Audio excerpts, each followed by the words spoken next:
I promised you a topic, and I'm going to give you that topic. Now, before we get into it, let me say this might be a little triggering.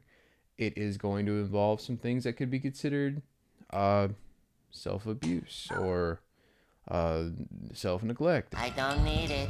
I definitely don't need it. Stuff that might make you not have the not feeling good feelings. So that's important. Also, I self-soothe and cope with comedy. I deflect with comedy. It's a therapeutic thing for me. I understand in certain scenarios it could be considered unhealthy. Let's remember something. You're watching me after this.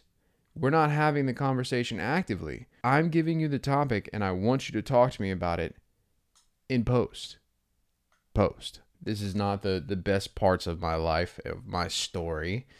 So if I do begin to seem like I'm leaning on comedy too much, hey, welcome to Tim Time. This is supposed to be a journal. Journals get personal. So we're going to talk about diets that did not work for me. And let's start with understanding I'm not new in the game when it comes to being obese. I have been obese my entire life. From the moment I became sentient, somehow my fat cells inflated with my sentience. The more sentient, the more fat. So I've always been a big guy. I've been a big kid. I was a big baby. I'm a big man. Less big now. Still rather large. My brain has grown enough and I am aware enough that people are looking at me and talking about my weight enough that I'd like to make a change. Going to my parents, I say, hey, I'm rather large. I would like to fix that.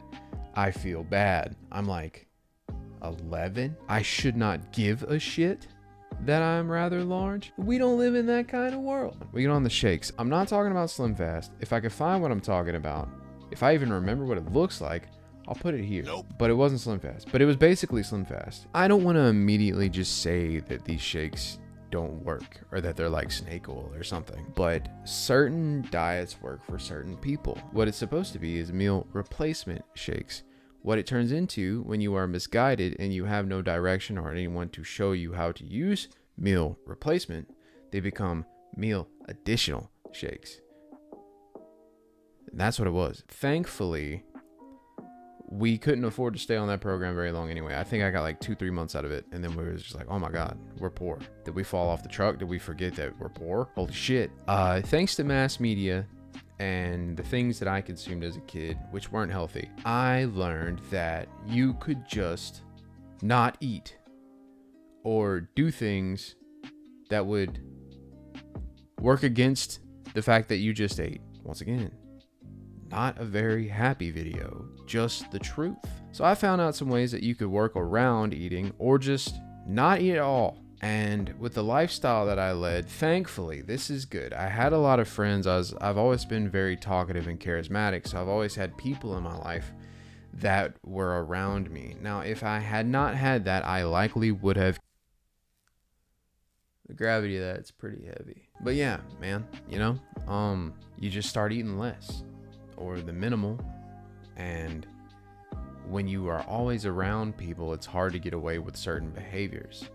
So for me, I'm the kind of person, if I'm going to develop a routine, whether it's good, like diet and exercise, or bad, I have to make it a routine or I can't stick to it. So because I was always around people, or people were always around me, I couldn't dedicate my time to those negative things as well as those positive things. So I just kind of kept meeting myself in the middle, and I would get a few days in, or I would get like never more than a week, obviously, because I would have hospitalized myself because I'm an idiot. Also, don't do these things. If you feel like that's your route, like if you feel like that's something you have to do, speak to someone. Never, ever, ever turn to anorexia or bulimia. If you allow those things to trickle in, they will stick with you for life. You can conquer them. You can conquer anything. We are strong, strong, strong beings. But part of it sticks because of what it does to the brain, not just the body. Unfortunately, I have to tell you that my adolescence was not the only time that I tried to use starvation as a method. I used it quite a lot throughout high school. Now, I was also in sports, football, powerlifting, so on and so forth. So I couldn't stick to it. But the way I would do it would be so aggressive that I would have episodes, I guess you could say, right? Once again, thankfully, I was just around people. Something that bothers me even now as an adult man is I don't want what's going on with me to inconvenience you if I care about you. And as a kid, I cared about a lot of people because I craved familial bond. I craved a tribe. Even if it wasn't familial for them, it was familial for me. So I did not want to inconvenience them with having to worry about me. And remember what I said, I'm the type of person that if I can't make it a hard line in my schedule, I can't stick to it. Thankfully. Another thing that I used was my training. I would overtrain. And what I mean by that is I would train normally, with my football team, powerlifting team. I trained with my dad here and there. And then I was always out and about, so I would train more. And I would train to the point of sickness. Throw up, go grab a towel, clean up, get back to it until you just can't. I thought that just pushing the body to the brink of exhaustion, that's how you lose weight. That's how I'll get it off. If all these guys on the football team with six packs and they look great and they're maintaining this by doing what I'm also doing with them, if I go further beyond, then I can lose the fat and get, the physique. So that's what you do. You just go in and you push way too hard for your body, and it's another one of those things where it's not sustainable, man. I tried it until I had these moments of like I would be not training and still exhausted. It would feel like my brain is vibrating inside of my skull, and my depth perception was like almost always off. My body never felt right. Like I never felt good. I don't know maybe anxiety stirred the mix or what, but when that starts happening just because you're chilling there, that's where you're like, I'm not gonna get the results I want doing this. I'm going to die. So like I need to stop. Chicks don't date dead guys. I got put on a medicine because there's a medical history of me trying, so therefore they felt better about putting me on medication. What did they put me on though? Bro, was this okay? So tell me, I'm very confident my doctor put me on Ativan for weight loss, but I just Googled it. Check this out. That was me Googling it. It doesn't say anywhere that it's for weight loss. It says it's for like anxiety and stuff. It could cause appetite suppression, but it's not for weight loss. Did my doctor drug me? Regardless, I was on that for a while. And to be fair, it did suppress my appetite. I remember I could do real well with some saltine crackers and some like fruit, bro. I'm chilling. But with my lifestyle, once again, played sports, did the 9, didn't work for me. Also, people kept trying to like steal it. Dare. I got tired of that really fast. It makes me uncomfortable if I have a medicine that I feel like is supposed to save me and you want it because it's Friday. You know what I'm saying? And I know I'm going on rather long. And those are like the big ones that I've tried, right? And I got really heavy with part of it. And I think that made me pull punches on other parts of it. And I'm okay with that. You know what? These methods that I tried were, they had some pretty dark moments. And they had some moments that could have ended bad. Thankfully, they didn't.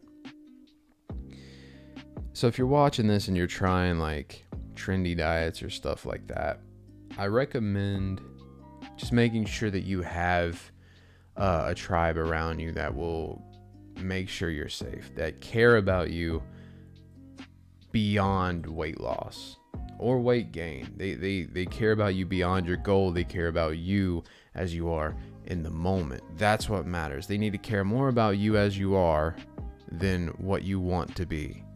Because if they see you're just doing whatever it takes to lose the weight and they want to accommodate that, they're going to treat it softly. They're going to treat problems softly. It's like, oh, we need to be gentle with this. Oh, this is just part of the program. You don't need that. You need people who are going to check you, because I had people who were too soft on me and I got away with things that I shouldn't. I got away with things that were detrimental to my health.